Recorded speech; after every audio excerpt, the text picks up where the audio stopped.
health span approach still emphasizes that the only thing that we have proven so far is that diet, nutrition, exercise, and sleep, that's what's going to give you results. There's nothing that has more conflicting information on than nutrition. Meet Ella Davar, an internationally acclaimed longevity dietitian, TEDx speaker, and founder of the revolutionary gut-brain method. Featured in Forbes, People, and Women's Health magazine, Ella helps busy professionals optimize their wellness through cutting-edge nutrition science. Get ready for an enlightening conversation about health, longevity, and living your best life. When it comes to nutrition, it's probably one of the most important components that feeds to everything else. We live in a very toxic world. Yeah. We can't remove all the toxins, so we have to learn how to live around it. There is still a question in the air that why do we do what we do when we know what we know? So the lifestyle changes are very hard. This is one of the reasons why many doctors don't want to be talking about nutrition.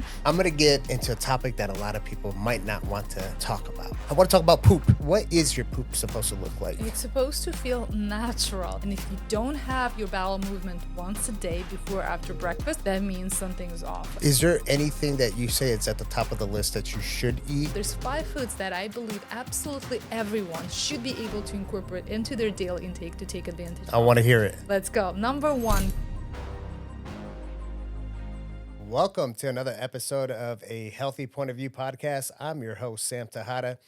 And as you guys know, we bring experts from all around the world to talk about health, beauty, wellness, all of the great stuff. So we have good health span and longevity. Today we have a special guest. This guest here is going to touch up on a whole different topic that we really haven't gone this deep into. She is a longevity dietitian and also a gut health nutritionist. We're going to get into some real details of what is going to make us live longer and a healthier life. We have Ella Davar here today. Hi, Sam. Thank you for having me. I'm so excited to Me get too. into this conversation because, you know, we talk about all kinds of stuff like hormone optimization. We talk about sexual health. We talk about mental health, all of these different topics. But when it comes to nutrition, it's probably one of the most important components that feeds to everything else. Fundamental. So I want to start off talking about you and talking about what made you so passionate to actually become a longevity dietitian. I do have a story. I want to hear it. Well, before I became a food expert and nutrition professional, I was a young woman working on Wall Street, confused on what it is that I should be eating to feel and look my best. I was struggling to lose weight. I was feeling bloated. I had stubborn acne on my skin. I tried every diet. I tried every medication. I went to every doctor, and everyone would give me different advice. Really? Yeah, and I would just work long hours and spend all my money running from one expert to another. Then I was like, maybe it's the holistic, it's the alternative treatments that I need. I tried acupuncture. I did it all. I was vegan, vegetarian, pescatarian, Ayurvedic, macrobiotic. And until one day, there was a dietitian that changed my life by changing my relationship with food. She ran a food sensitivity and intolerance blood test for me. That was a decade ago, around 12 years ago. What kind of test was that? It was a blood test For food sensitivity and okay. intolerances. Right. Yes. I'm familiar with that. That's what happened to me a decade ago. And now, fast forward, I am that dietitian that changes people's life by changing their relationship with food. That's how much she impacted my life, because I suddenly started to look at food not as my enemy. This thing makes me bloated. This thing makes me fat. I shouldn't be eating this. This is too many calories. And instead, I started to look at it as medicine. Right. What it is that I should be focusing on to make me feel my best. And so, yes, at first, the first 3 weeks, it was the elimination diet. It was a little bit restrictive, right? She gave me this diet and she's like, try it for 3 weeks, see how you feel. I kept it for the rest of my life. She made you eliminate certain things. Okay. Yes. I still remember there was a list with a big no, and there's a whole list of different foods. There was gluten, dairy, alcohol, and yeast containing products. So when you eliminated those out of your diet, did you reintroduce them later? I did, and Okay. I figured out how to do it the right way, right? Whether take enzymes with certain foods that I couldn't eat or choose better quality of it. But it's also required a lot of education. I remember the moment when she told me, like, I can't have gluten and dairy. I was like, what am I supposed to be eating for breakfast? She literally said cornflakes. And I was like, what? How is this supposed to be healthy? But then I started actually learning about food. I learned what quinoa was. I learned what buckwheat was and other alternatives of different foods. And it's amazing, like how many different health benefits every single one has, right? Yes, One of the things you just said earlier, you said food is medicine, yes, and that always brings to mind Hippocrates, right? yes, Hippocrates, yes. we're one of the great I gods, always right? bring him up during my lectures. That's one of the Yes. things that he would Let thy say. food be thy medicine. That's Exactly. right. That was said around 2000 years ago, you Right. guys. Right. Yes. And to this day, when you mentioned like the longevity approach or health span approach, still emphasizes that the only thing that we have proven so far is that diet, nutrition, exercise, and sleep. That's what's going to give you results, right? Right. But most people completely override it. And what's funnier is that there's nothing that has more conflicting information on than nutrition. Most of the experts that you ask, most of the doctors that you ask, they all disagree on what is the best diet for humans. Yeah, and that's something that we see a lot of, even with the food pyramid that the government gives us of what we Yes. should eat, which I think it's been upside down for a long time, right? And they Yeah. need to turn it over. And I think there's going to be a big shift now with some of the things that are happening Let's hope politically. so. So going back to your story, okay, so you started seeing this registered dietitian, Yeah. right, or nutritionist Yeah. that started putting you through this process. You did the food sensitivity test. You saw all of these things. It lit up like a Christmas tree. You got to remove this. You got to remove that. And now you, as a person, first you have to make the commitment and look at it and says, you know what, I'm going to do this. Mm-hmm. So you made that commitment Yes. and you started eliminating some of these things Mm-hmm. out of your nutritional plan. Yes. Then what? And then what? I suddenly felt like brand new version of myself. What did you feel? I felt less bloated. I had more clarity, less brain fog, more energy. My skin cleared up. I got rid of nasal congestion, chronic nasal congestion. I had Wow. 2 surgeries on snoring. Like my tonsils were removed, my nose was restructured, like that deviated septum, and in reality, it was the mucus buildup. Like And I you was were still chronically snoring. allergic Really? to dairy, and now I try to avoid conventional dairy. And every time I do, like I realize how it makes me feel. You And said conventional dairy. So yes. for the listeners, what's Yes. the opposite of conventional Okay, dairy? so before I completely eliminate dairy from my clients' intake, I always go step by step because there's so many health benefits to dairy, like probiotics, healthy fats, proteins. So number one is remove conventional dairy and substitute it for A2 types of protein, milk, dairy. And then if you can't tolerate cow's dairy proteins whatsoever, then we stay with we choose goats and ship's milk products. Okay. Yeah. Now I see a lot of these biohackers where they Yeah. go to actual farms and they Yes. get like God, what is it? Non-pasteurized milk, I think it's Unpasteurized, right. yeah. So Raw milk, yeah. is that what's your opinion on that? Well, there is some concerns, like for example, pregnant women and people with immune deficiencies should not be having unpasteurized milk because there's a lot more like naturally occurring bacteria there. But in truth, reality, the way that nature created it, it's so much better for us. For most of us, people who take care of ourselves and very healthy, with strong immune system, yes, we would be benefiting more. But only those, and that's another thing with enzymes and proteins and lactose. Proteins for the sugars and proteins of milk. Some people are not able to tolerate it. With all Mm. due respect, I'm one of them. Like I love dairy. I love talking about dairy. I love talking about its benefits, but it doesn't love me back, as I say. I love milk proteins, milk products, but it doesn't love me back. So I'm better off without it. But and that's I think the statistics are 75% of people worldwide as they age lose their enzymatic sufficiency to be able to break down the cow's milk dairy proteins. The Wow. only 25% are lucky enough to be able to digest that. Very interesting. Is that 75% that you're referring to? Would that be considered lactose intolerance? So there's different types. So like I said, milk is a complete food, right? It's got sugar, protein, and fats. Okay. And so lactose is just sugars. And then there's Mm, proteins, casein, and whey. So when we measure food sensitivity and tolerance, the specifics antibodies that we measure, IgG and IgA, those are specific to proteins molecules. okay. Okay, so you might be able to tolerate lactose, but it's the proteins that are creating problems for you, that are triggering your immune system. Wow, there's such a science to it. So Thank you. Yeah. obviously, you have a tremendous amount of knowledge, and you're spitting the knowledge right now. But I'm going to take a step back, Okay. right? Because Thank we you. didn't finish about you. Yes. So all of a sudden, you started feeling a heck of a lot better Mm-hmm. going through this process. Yes. What triggered you Yeah. to say, all right, I feel fantastic. I've been able to cure myself. I want to do what this lady did with me, with the rest of the people. Such a great question. You're a great interviewer.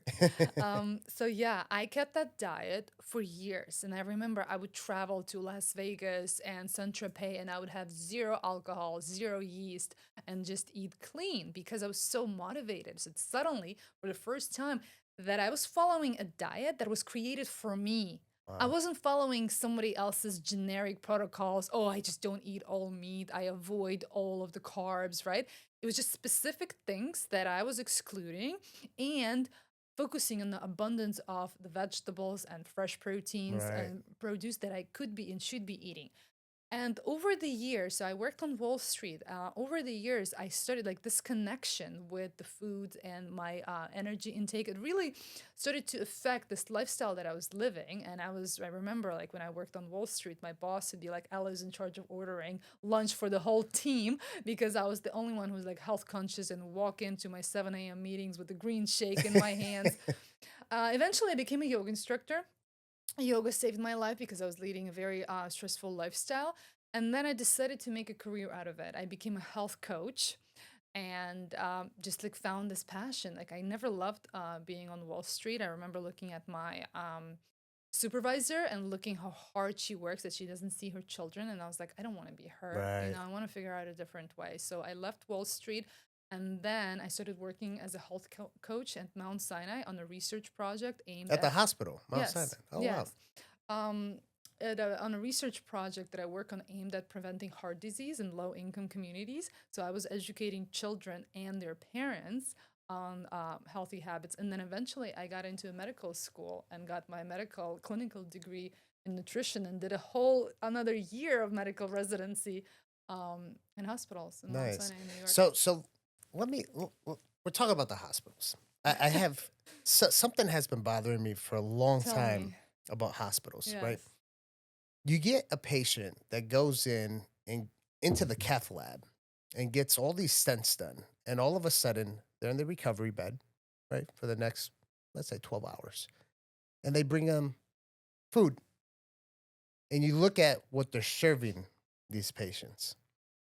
They're serving them the exact food of why they're in there getting these stents in. Back. So you previously have worked in the hospital Yes. with your nutritional Yeah. background. What's going on in our hospital system? Hospital is a big money making system. And so that's why I actually dropped out of my master's program for clinical nutrition because as soon as I received my license, I was like, I'm out of here. I don't need a master's degree in this because the master's degree only gets you through the hospital system, like to get a higher rank position. And I was like, I will be self employed anyway. So, and the school that I went to, NYU, one of the most prestigious schools in New York, they train you to be part of the hospitals. You don't get a say, you don't get to be creative, you don't get to even like stick out. You just have to follow the protocols. You And the become kind of protocols like are set. a puppet, right? Yeah, You're like a yeah, yes man or a yes exactly. woman. Yes. You know, The it's protocols are set in such a way that they all have these huge contracts with these food companies, and very often what we were trained to do, because I worked with cancer patients, with people who get in the hospitals, they just want to feel better. Not many of them, and very often it's urgent care, right? It's when something really bad happens. So our job at a hospital was just to make people, as I try to describe it, like people are at the negative state, you get them to zero. You mm, comfort them into what's called just like no symptoms, right? No one was interested in getting people into a positive state. That's biohacking and longevity. that's what you do now. Yeah, Exactly. yeah. Yes, that's why I left the hospital settings. But Yeah, the hospitals were terrible. Like I finished my dietetic residency in 2019. That was before the pandemic. And when pandemic started, I was like, it was bad before Yeah, I pandemic. mean, that really Yeah. has to change. I Yeah. mean, here at Broward General Hospital, one of the biggest teaching hospitals, it's the trauma, level one trauma center here in Broward County, Hmm. right? Right down in the lobby. You know what they have? Some McDonald's Yeah. at the hospital. Yeah. You're lucky if you'll get orange juice Right. and white bread. Yeah. Exactly. And the thing is people are just taking the McDonald's and Yeah. taking it to the patients that are sick up there, Yeah. Now, Ella, speaking about the hospitals and the foods, I remember being in the hospital and I got one of those small little boxes of cereal, the Fruit Yeah. Loops, Yeah. right? And on that Fruit Loop box, it said, uh, approved by the American Heart Association. Yeah. I don't know. I think something's not right about that. What's your input about It's that? another money making system. The society has been long enough living in the most comfortable mindset of feeling like somebody else has thought about this, right? But the big industries are just making money off of it. They know if they put that label, the health halo over it, they'll make more sales. That's why that label is on it. And the American Heart Association is they're so behind on their science. Like I literally when that's the reason why left my school. It's one of the most prestigious schools in New York. I went to the dean. I was like, "What are you teaching me here? You're teaching me basics here that this program's like developed, I don't know, 40 years ago. Like what if I want to help people that have advanced issues? Where do I go to learn this?" And he's Right. like, "Well, I guess not here." That's why I left because I was like, "You're teaching me the most generic information. Like you're so behind with the That's so research." scary, isn't it, when you Yeah. think about it? So someone like us, Hmm. right, that we're the younger generation, you know, the people that are in those leadership roles, when Yeah. we first started learning and studying and getting involved in this industry, a lot of them are retiring, and once they retire, a lot of them die off. So it really comes down to us to Yeah. lead the way, Yeah. right? So, you told us your story. You told us about exactly everything that happened when you were on Wall Street, and the high stress, and you having to eat healthy, working with a nutritionist and your dietitian, and you mentioned something about how yoga saved your life, Yeah. and now I'm kind of putting two and two together, right? The gut, the nutritionist that Gut help brain you, method. and That's then what you I got the brain. created. Yeah. So that leads us to the whole gut brain method that Yes. you've developed. Yes. So how do all of those come together? And tell me some of the stuff that you're seeing with some of your clients, or I don't know if you call them Such patients. great questions, Sam. Oh my God. I mean, Yes. we live in a world that it's a very toxic world, Yeah. right? We can't remove all the toxins, so we Yeah. have to learn how to live around it. Hmm. And what's happening is disease is at its ultimate high, right? Gut issues, everything from inflammatory disease, autoimmune issues, IBS, right? All of this stuff is just happening. People are not absorbing the nutrients they're supposed to from the Hmm. foods. The foods don't have the nutrients that they're supposed to because it's Hmm. growing in borderline cement versus actual real Yeah. soil. So I know for a fact, because obviously I'm in this space as well too. You're seeing some crazy stuff, Yeah. and this is not you're getting these projects, right? These clients that are coming to the table. This is not an easy fix. This Yeah. is this is a marathon, not a sprint. Yeah. So I want to hear about some of the stuff you're doing. Wow. Where do I begin? So let me start with the gut brain connection and the reason why I incorporated mindfulness into nutrition and longevity lifestyle science. So I have a lot of questions coming to my office asking me very specific questions. How do I lose weight? How do I get rid of autoimmunity? How do I get rid of my symptoms? And most of them are very smart because they're just like me. If they're coming to someone like me, that means we have something in common, that they see me as someone who can solve their problem. And because they're very educated, they receive a lot of information online. They try to figure out themselves. They tried everything. They come to me because they still feel like they're spinning their wheels, Mm. exactly how I felt many years ago, right? There's something is missing. They're very frustrated. Yes, and very often what I started working and giving people information on what it is that they should be doing and how they should be doing, there was still a question in the air that I couldn't figure out how to answer. Why do we do what we do when we know what we know? Mm. So the lifestyle changes are very hard. This is one of the reasons why many doctors don't want to be talking about nutrition. They'd rather be giving you a quick fix pill for you to Right. just get rid of the symptoms and tell everyone how great the doctor is, right? But because the lifestyle changes and it requires habits changes, right? And that takes time, that takes effort. And most people don't do it. They think it's something like it's not important. Who Right. cares if I didn't eat more vegetables today? Who cares if I ate another cheat meal today? I'll figure it out. I'll do better tomorrow. So I started practicing mindfulness techniques. So I become certified in every mindfulness practice and I Really? started practicing it with my clients. Yes, to answer those questions like why are these behaviors? What's stopping you from becoming the best version of yourself?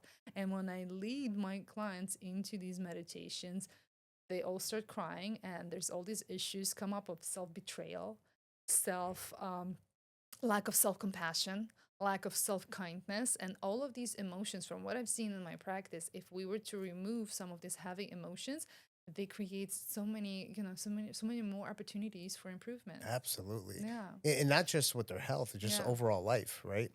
Yeah. What would you say is like that first step Yeah. for someone to break those habits, those negative, those bad habits that are Yeah. holding them back?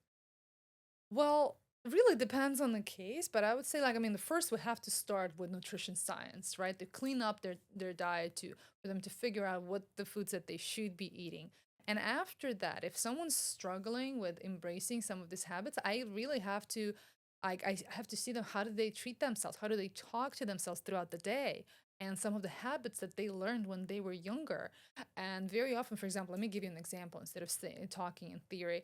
Like I've had these clients that talk, I'm sorry, shit about themselves, And when they sit in my office and they talk how bad they are, I'm like, you can't talk about my clients like this. This is my client you're talking about. You can't be so harsh on yourself. People are just very harsh on themselves, and as I like to say, you can't hate yourself They into have to love into a themselves version of first, right? yourself that you can love. Yes. Right. Second thing is the habitual behavior. For example, I had clients who just like, I'm like, what do I eat at night? I wake up in the middle of the night, I'm hungry. Tell me what it is that I should be eating.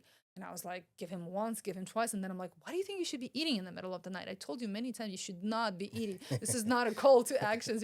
He's like, and then I had to lead him into this childhood trauma that he said, like, eating in bed is the only place that he felt safe when he was Oh, younger wow. because he hated eating at a dinner table with his family. And now he thinks he should be eating in bed no matter, and he was like 30 years old.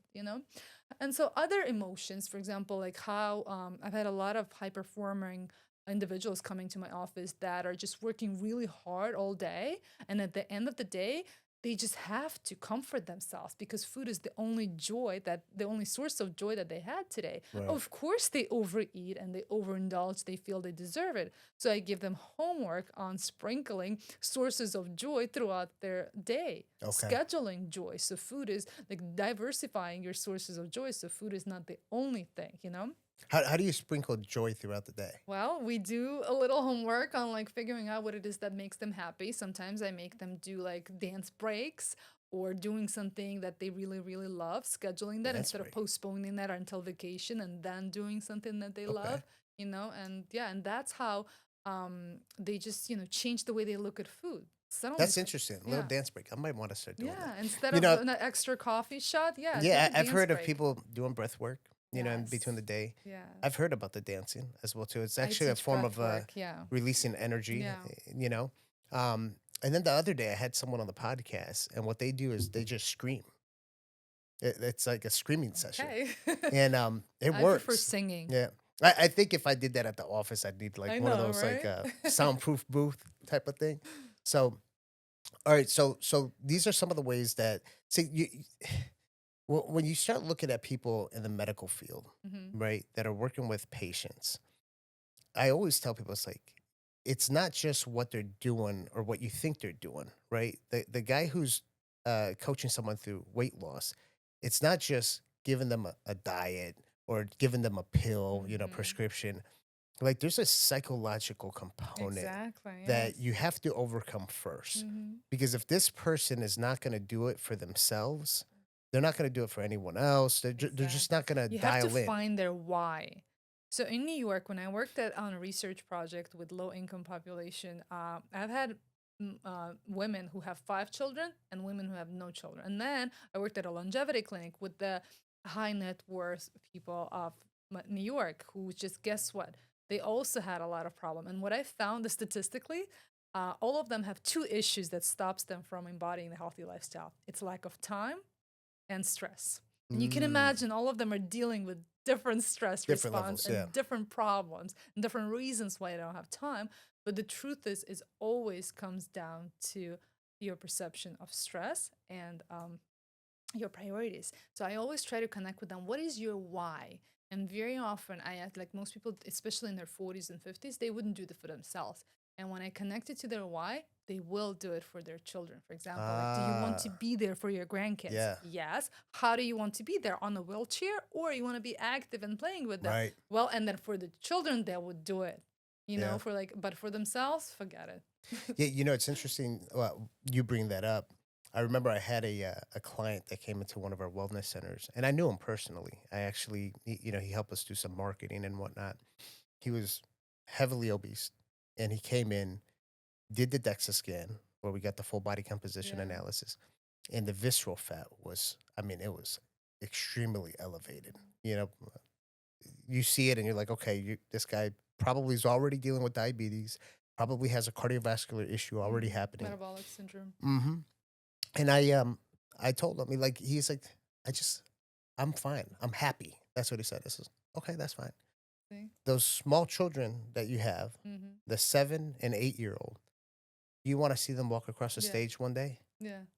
That guy's eyes lit up. Yeah. This is because if you don't make a change, Yep. you're gonna croak out before you even get to see your children walk across Mm-hmm. that stage. Did he change for Do you them? want them to go to a stepdad Yeah. and give them a hug when they cross that stage, or do you want to be there to receive that hug? Mm-hmm.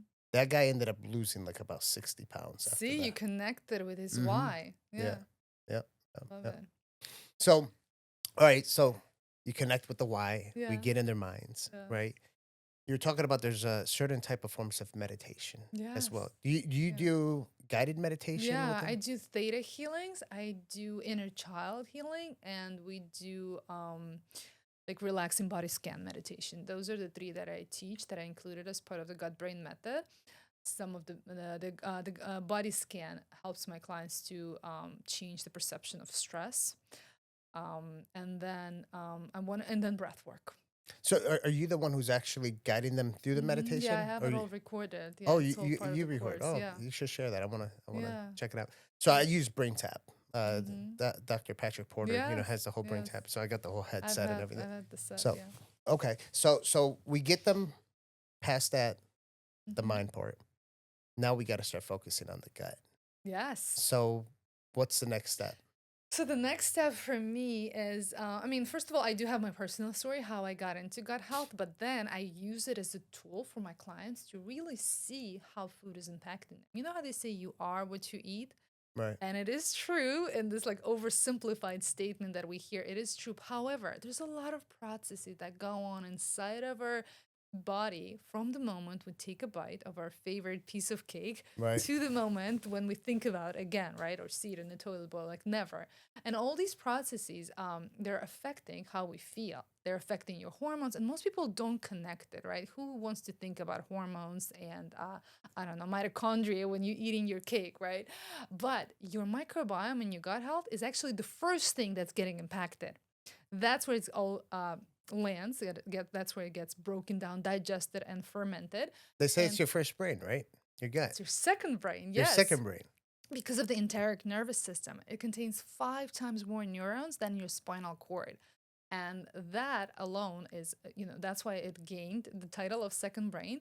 But then it's also the gut brain axis, that they are connected via the vagus nerve. And the Okay. vagus nerve is responsible for switching between sympathetic and parasympathetic nervous system, which is Fight or flight. Right? exactly, or rest and digest. So when Right. you're stressed out, when you're in a fight or flight, you're not digesting. That's why I teach breath work for my clients, and like the cheapest and the easiest, most effective way to improve your digestion and therefore your nutrient absorption and your metabolic processes is to take 3 deep breaths before each meal and focusing on those long exhales. So science shows like to trigger the vagus nerve, our brain needs to focus on those long exhales, which sends the signal to our brain that we're safe. If we're Okay. taking long exhales, that means we're safe, we have the time, we're not, and we're doing that, we are able to switch into parasympathetic nervous Interesting. system to rest and digest and to prioritize enzymatic sufficiency. And very often, like when I see, like when I do the comprehensive testing, people over 40 and 50, enzymatic sufficiency goes down. And it's Wow. not just lactose and lactose proteins that I mentioned, milk proteins. It's everything. Pancreatic enzymes go down, constipations. Those are the symptoms that most Wow. of the So Ella, people. for the listeners, when you talk about this type of breath work, Yeah. guide me through it really quick. Okay, let's do it. Let's do it. Take a deep inhale and slow.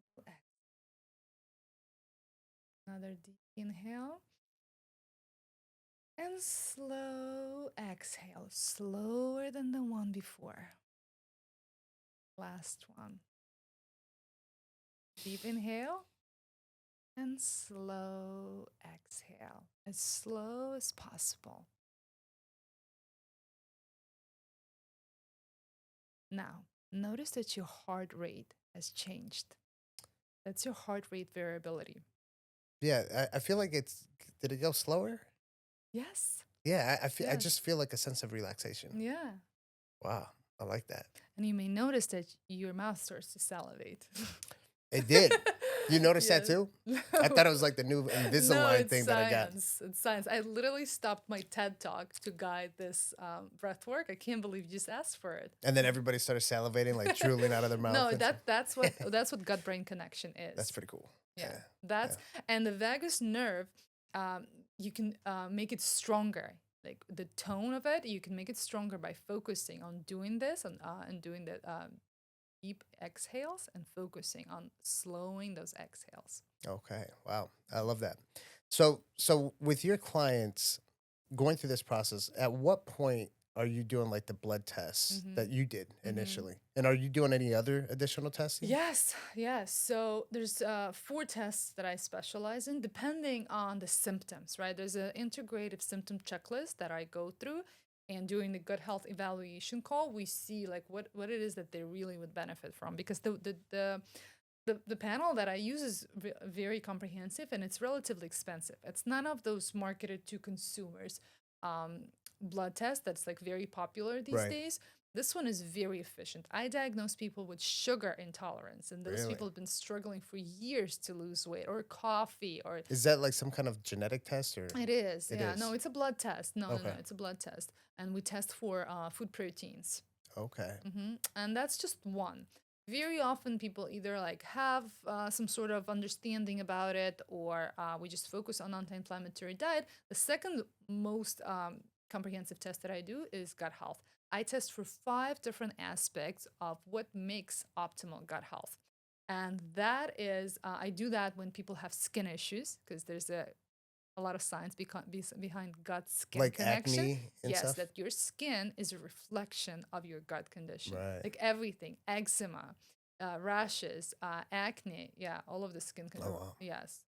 And then I healed myself from eczema. Really? Yes. Just with nutrition? No, with the stool test. That's how I became a gut health expert around like 5 years ago after becoming a dietitian. So what is this stool test? What are the values that are coming out of stool test? Biomarkers, you yeah. mean? Yeah. So we test for 5 different aspects. Number 1 is inflammation. We test Okay. for antibodies to test for the actual functioning of your organ, whether it's inflamed or not. Number 2 is microbes. We actually test for all different bacteria to see which strategic probiotics could create difference. Okay. And then we test for infections like yeast, fungi, and parasites. and there's like pages of different parasites. And very often people who listen, I don't talk about it publicly on social media because not everyone has parasites. And that's why my program is so specific that some people need enzymes. So we test for digestion and enzymatic sufficiency. And some people need herbal treatments for parasites. And Okay. like not everyone needs everything, you So know? so does that biomarker that you just Mhm. mentioned, the one that does fungi, that includes candida as well? Yes, yes, Okay. yes. Which that is something that a lot of people deal And it with. includes short chain fatty acids, metabolites that are Okay. created by our gut. So what are you doing to correct some of these issues? Because we have a lot Mhm. of our listeners Great are question. doctors in the Yes, functional medicine great space. questions. Yeah. And listening to what you do with your clients, Mhm. let me ask you this before we move on to the next. The clients that you see, obviously you work with people that want to lose weight. Mhm. But are you dealing with sick patients with like autoimmune issues and Yes. everything else? Yes. Okay. So that's important for the Yeah. functional medicine doctors that are Mhm. listening, Yeah. all of these All types providers. of gut health issues like constipation, that's very often associated with lack of enzymes. Okay. So there's three different layers of how I treat enzymatic insufficiency. Number one, you give enzymes, but it's not how I would want people to just use enzymes for the rest of your life, right? There's herbal tinctures, there's bitters, Swedish bitters that I recommend that people drink after meals, and then the breath work. Breath Right. work, that habit, just like helping your body to prioritize enzymatic sufficiency, right? Or even the release of enzymes. And then Swedish bitters, bitter herbs that stimulate enzymes naturally, help your body to do its job properly. And then, or enzymes, yeah. Okay. And then targeted probiotics for microbiome. And then for parasites, specific herbal treatments depends on what kind of parasites. So, yeah. So when it comes to the probiotics, so Mhm. what are like your favorite type of probiotics to There's no utilize? such thing. There's trillions of microorganisms that live I know inside you of can us. have like get probiotics from yogurt, from Yeah, I mean, sauerkraut, yes, from you know, natural foods, yes, yes. So that's why I don't have a kombucha. I love favorite kombucha. because every fermented food, whether it's plant or fruit or vegetable or dairy, it's a completely different live bacteria. Yes, they're all my favorite. I love goat's milk yogurt because I can't tolerate cow's milk. Okay. Goat's milk yogurt, except for A2 milk. I love Bulgarian A2 milk from upstate New York that I buy. And then goat's milk and ship's milk yogurt as well as kombucha. I make my own, and then Do you fermented. make your own kombucha? Yes, How do you do yes. that? You have that. I have that starter that's like live bacteria, and you feed it black tea with sugar. And how long does it take? It takes, I don't know, sometimes 3 or 4 days, and then it ferments it. It makes it Does jazzy, it and make it's your like house smell a certain way? no, No. no, no. It does no. Interesting. Wow. I might Yeah, want to try that one day. yeah, You know. yeah. Um, I want to go back to the topic I brought up, candida, Mm-hmm. because a lot of people deal with a lot of the Yeah. symptoms from candida. And I do know that people that are dealing with candida can cause a whole nother set of issues, right? Yeah. For example, someone who's dealing with like mercury toxicity, if they have candida, it becomes very difficult for them to detox that mercury out of their body. Mm-hmm. Um, so with candida, I've noticed that there's a lot of different supplements that include multiple different herbs and this, Yeah. that to do the candida cleanse. What's your go-to to try to do a candida cleanse on a client? My go-to is low sugar diet. Candida thrives on sugar. So But getting don't you want to like candida makes you want give you like sugar cravings? exactly, yeah. So the detox is essential. Yes, Okay. because once you get rid of it, you're a whole new person. Yeah, so sugar, low sugar diet, because that's the thing with sugar. The more you have it, the more you want it. The less Right. you have it, the less you crave it. I've changed my clients' taste buds with my program. Like I've had this bank owner who would just come to me, he's like, Ella, I need to have my cookies. Like when I go into the meetings with my clients and everyone's just sitting there waiting for me to give ideas, I need afternoon pick me up, and I always have these chocolate chip cookies. Next thing I know, the same guy comes to me a month later. You know what? Raspberries would do it. Somehow he's like whole new. I was like, really? I thought you said you need to have that, you Wow. know? So the guy is just decided, no, he could do like on raspberries and like maybe like dark chocolate, right? So yes, that's the thing. Like, and then suddenly you try the same foods that you used to love, and it's cloyingly sweet. And it's like, how did I eat this? This is not like, especially milk chocolate. Milk, like Right. I haven't had milk chocolate in a while, and then I recently bought it by mistake. I was like, whoa, it's a lot Very of different, right? sugar. Yes. So there's this little berry. I want to say it's called wonder fruit, maybe or something. It's a little tiny berry that you pull off a bush. I don't know if you've ever heard of it. and you chew it. It has a little Yes, seed, it changes your taste buds. and it Yes. makes everything sweet. Like you Yes. can Or literally sour. No? no sweet Yeah? because you can literally take a lemon or a Yeah, I've lime had it. They sent it to me. and you Yeah. eat These it, guys. Yeah. and it tastes like you're eating like an orange. Yeah, You yeah, know, yeah. like it's so Yeah. sweet. Another thing with candida is loading up on healthy foods. Like fiber changes your gut microbiome, and your gut microbiome is like a soil. It's a garden. It's constantly fighting for its for the balance between the good and the bad guys, right? And if you're feeding the bad guys with sugar, processed foods, low quality fats, which is all like junk food and all the foods that's everywhere that we are all exposed to, and if you instead loading up on alkaline foods, green leafy vegetables, colorful vegetables, that feeds gut-friendly bacteria, and that changes your entire gut microbiome makeup. Like I've healed so many women with skin issues and candida issues with just changing what they eat, and the removing sugar is just one thing. So one of the important parts with what you're saying is like when you look at the gut as Yeah. one of like the initial positions in a assembly line, right? Like if you have people that don't know what they're doing in an assembly line, it doesn't matter if you have the experts at the end of the assembly line. Like if you can't create the foundation, these guys can't do any work. So with the gut, Thank you. if you can't get the gut right, Yes. Everything now else, everything yeah. else, when you talk about your That's where mitochondria inflammation health and starts. Yeah. everything else, it's Yeah. like you know, you're gonna have oxidative stress, you're gonna have Yeah. inflammation, you know, the mitochondria cells are gonna stop Let performing. me give you this metaphor. People love it when I talk about it. If you were to imagine a human from the mouth to the anal opening, right? Our body and the food that we put ourselves through, we are like a long donut, like an inside out. Like the food, it comes from the inside, it comes from within us, and then it comes out.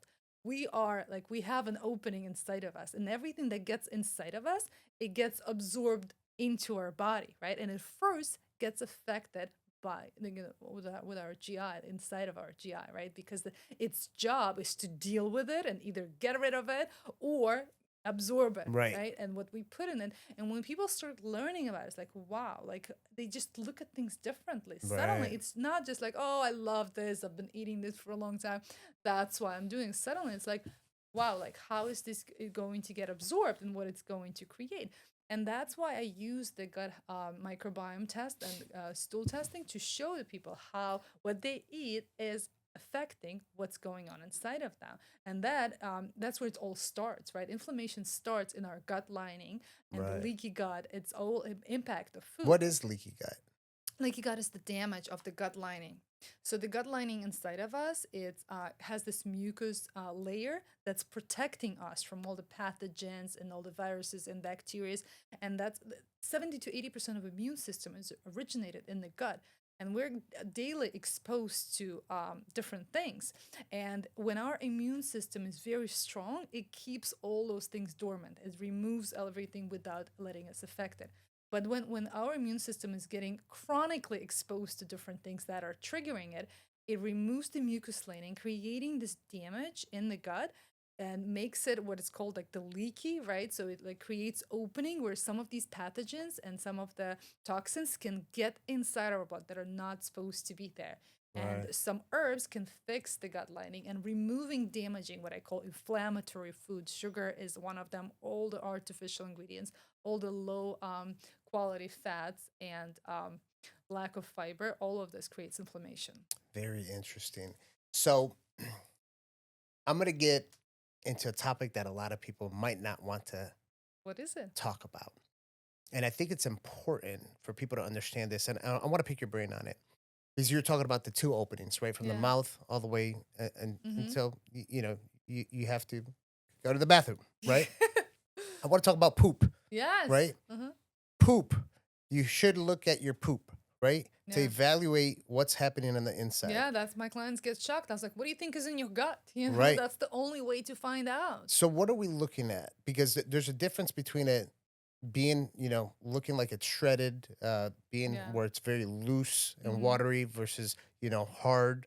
Like What is your poop supposed to look like? It's supposed to feel natural. It's supposed to feel like there shouldn't be any strengthening or for you to like, so no diarrhea, no constipation, right in the middle. And when when it feels just natural, that doesn't belong, and you have to go to the bathroom once a day, ideally before or after breakfast. And if you don't have your bowel movement once a day before or after breakfast, that means something's off. I mean, Something's off. some people, depends on their lifestyle, right? But at least once a day. This is the most fundamental detoxification. Like, if you're not going to the bathroom every day, that means you're not detoxifying it. That means you're reabsorbing toxins. So just to confirm, your poop is not supposed to look like the little emoji on the iPhone, right? That's not good if your I poop looks guess like that, not. right? No. It should be a little bit more firm, right? Yes. Yes. So knowing what your poop looks like Mm-hmm. kind of defines a bit of what's going on in the inside in your Mm-hmm. gut health. Yeah. Okay. And I truly believe at least once in their lifetime, people should get access to understanding what's going on inside of their gut. As I mentioned earlier, most people don't think about their gut health. Right. They take, they eat and they somehow take it all for granted. Like, somehow it figures itself out. Like, the enzymes, the digestion, the microbes, like, I don't want to know. Not glamorous enough for me to like even like get in there, right? But then hormones are like, okay, yes, my hormones are out of whack, or like, oh, my skin, like all the vanity, the vain topics, right? But in reality, it all begins in your gut. And you were to take if Yeah. you were to take care of your gut and to really understand what it is that your gut thrives on, right? All of these things would fall into the right So places. so a lot of the things that you're talking about also that I think are important for us to talk about, and I don't know how much you do when you're doing nutrition on some of these topics, but things like order, right? Like body order, Yeah. or even Mhm. with like females, if Yeah. their pH levels are off, they have Mhm. odor in their genital areas. Mhm. Like, how does nutrition Yeah. work towards body order or pH levels being Yeah. off? Like, I remember since high school. Oh, if you eat pineapple, the girls will say, you eat pineapple, you're gonna be smelling better down there. Vaginal microbiome, yeah, it's gaining so much like, attention right now with testing, which is still in their infancy. Like, I still don't trust it, because vaginal microbiome is still an extension of what's going on in your gut. So all of the UTIs and candida that gets there, it's all comes from your gut health. Okay. And yeah, the more you feed your gut health, the better your microbiome in your gut, the better everything else. Is there anything that you say it's at the top of the list that you should eat to Absolutely. There's 5 top nutritional recommendations that I covered in my TED Talk that I call the food that loves you back. Okay. Because very often, like, that's what I say. Like, for example, I love dairy, I love cheese, but it doesn't love me back. It Right. makes me feel like shit. But there's 5 foods that I believe absolutely everyone should know about and should be able to incorporate into their daily intake to take advantage I of. want to hear it. Let's go. Number 1, green leafy vegetables. Okay. They definitely love your gut. Your gut thrives on green leafy vegetables, all types. And you mentioned a few before we began, but absolutely, bok choy is high in glutathione, which we all are trying to get more of as we age. I love arugula, scallions, and I do love my spinach and kale. Number 2 are antioxidants rich berries. Mm. Your mitochondria loves antioxidants, and so does your gut. And the deeper the color of the fruit, the more antioxidant it has. Really? So Like blueberries. I always teach my clients like how to recognize a high antioxidant food. If it has the potential to stain your clothes, that's the one Oh you boy. should go for. That's true. Don't wear a white Blueberries, yeah. t-shirt for it. Blueberries, pomegranates, and cherries. Those are the Cherries. highest Really? antioxidants. Oh wow. Yes. Actually, sour tart cherry is the one that I recommend to my clients all the time. Like, if you can get like a juice of like non-GMO organic in glass bottles, sour tart cherry, because that's what I used to prescribe to my clients in hospitals for Okay. those who have gout.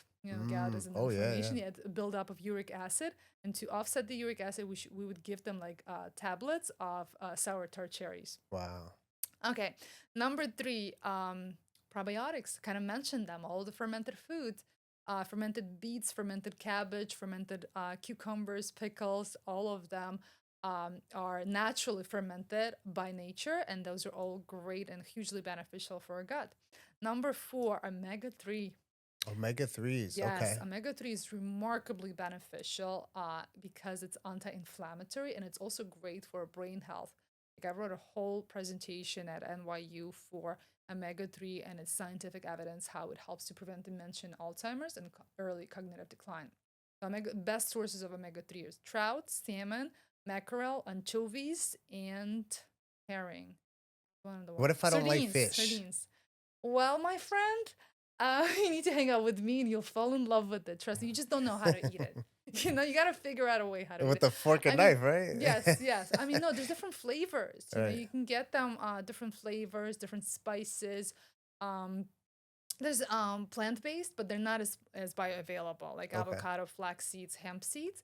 But they're like fish and fish sources are much more bioavailable. What would you say if someone doesn't eat fish, supplement it at Yes, minimum? yes. And Okay. those who don't like to supplement it because it smells like fish, my recommendation is to freeze the capsules Oh, and then take them out of the freezer. This way they don't open up as much and like they don't give you this burping like fishy yeah, smell. yeah, yeah. That And sucks. then number 5 is herbs and spices. You'd be surprised. Mm, Those who live to 100 years old in blue zones, blue they zones. use herbs and spices as medicine in small amounts every day. They sprinkle things like oregano, thyme, basil, sage, black pepper, turmeric, ginger on every meal. Like Wow. in Greece, they sprinkle dried oregano on fresh salads. I was like, what? I thought fresh salad's supposed to be with just Wow. greens, but like parsley, dill, and cilantro. Cilantro is also something that I would recommend to I my like that. clients in the hospitals because it has this chelating effect, helps to remove heavy metals from your system. Interesting.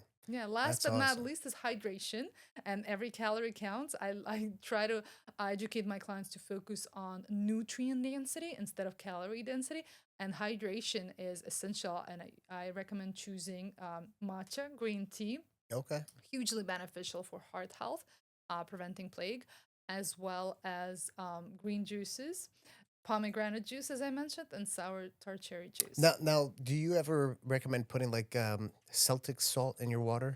A little bit, yeah, but it's mostly for those who live like in Florida where we sweat a lot or those who exercise a lot. Most people who don't lead a like active lifestyle, not really. No, I recommend adding salt to their food. Okay. Interesting. Awesome. I love it. Those 5 tips Yeah. that's important. So Yeah. everyone listening, you got to write those down, make it part of your lifestyle. So to wrap up here, you got the 2 books here, Yes. right? And you have another one that's going to be coming That's out. right. Yeah. So let's talk about these 2 books and why you wrote them. So these books are really the handouts that I would give to my clients after years of working at my office in Miami. First one was the recipe collection.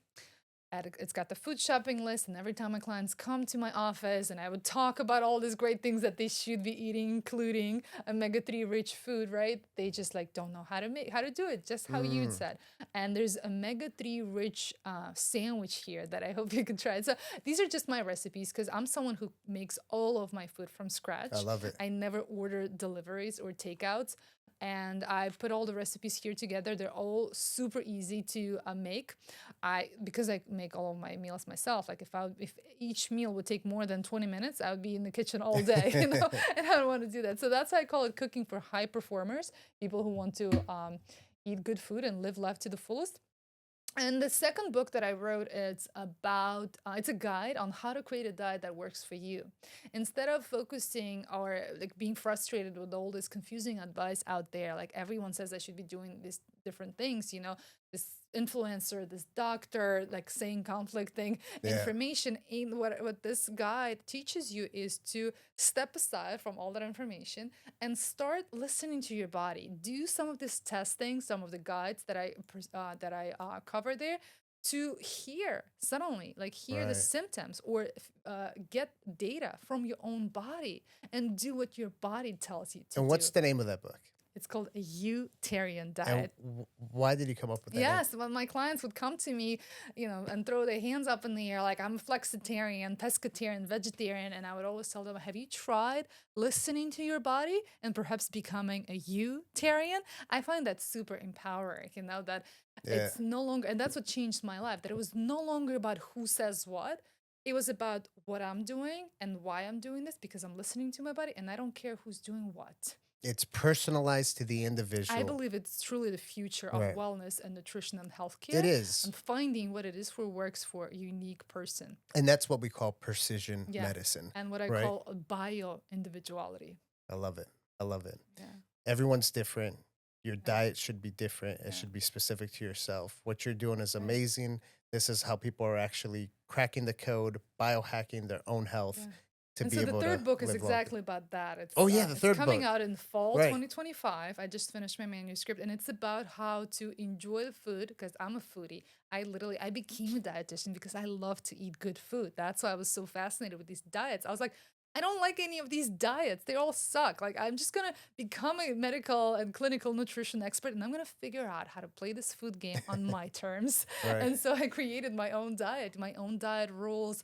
Like, I studied, hormones and optimal metabolic health, and I wrote this book that emphasizes all these essential things that we should be focusing on, and rules on how to do it and how to make it happen while living your life to the fullest. Look, I travel every month. I'm always exploring things. Like, I can't be tied down to like some restrictive plans, right? That's why my next book is about this: how to enjoy food while healing yourself and Oh, I staying healthy. can't wait to read that one. And one of the things, Ella, that I tell people, if you go back about 15 or even 20 years ago, eating healthy was not as easy as what it is today. Yes. Now there's a Mhm. lot of different available Especially in the sources. big cities, yeah. And the thing is like before you would have to eliminate a lot of things. Now you can replace, right? There's a lot of replacement things. Like instead of eating regular pasta, you got lentil pasta, chickpea Yeah. pasta, Yeah. right? And instead of eating a regular slice of pizza, you can have almond flour crust pizza or Cauliflower. cauliflower crust Yeah. pizza. Instead of regular potatoes, sweet potatoes. These are just some of the healthy choices that people can make Yeah. where there are replacements out there for you to still be able to eat the foods that you love, right? I still eat hamburgers. I still eat pizza. I still eat French fries. I still eat rice. It's cauliflower rice. I'll have mashed potatoes. It's Just not cauliflower all mashed at potatoes. once. So it's just like it's become easier. So the excuses that people continue to just put out there, oh, I can't do it. You just got to make the effort, and Yeah. you'll see that it's not as bad as what you really think it is. Yeah. And treat it as an investment, because Right. once you feel your best and feel really, really good, you realize like you don't want to go back. And I always say, like, yes, sometimes it is expensive, to buy all the high quality produce, but I like to treat it as an investment, and to see that how this you're investing into a longer term health for yourself and for I your agree. family. I love it. Ella, if people want to find you, where do they find you? I'm on social media at Ella Davar, and the course that I teach, my signature program, the Gut Brain Method, at gutbrainmethod.com. There's different webinars and a whole certification course for future generations of healthcare that I believe absolutely essential for them to build their practice on gut health. Awesome. Awesome. Ella, it was a pleasure to have you on the podcast. And if you want to leave everybody with just one thing, if there's someone out there that's struggling with some of the stuff that we've talked about today, there's one thing that you can leave them with. What is it? Love yourself enough to get to know yourself, to treat yourself like you really, really love yourself. Like, Awesome. answer this question. If you were to really, really love yourself, what would you do today? And go do that. Yeah. So, guys, as you heard from Ella, love yourself. That's the first thing you have to do. You have to love yourself before you take any other step. Make sure you do it. Make sure you follow her. All the links are listed down here below.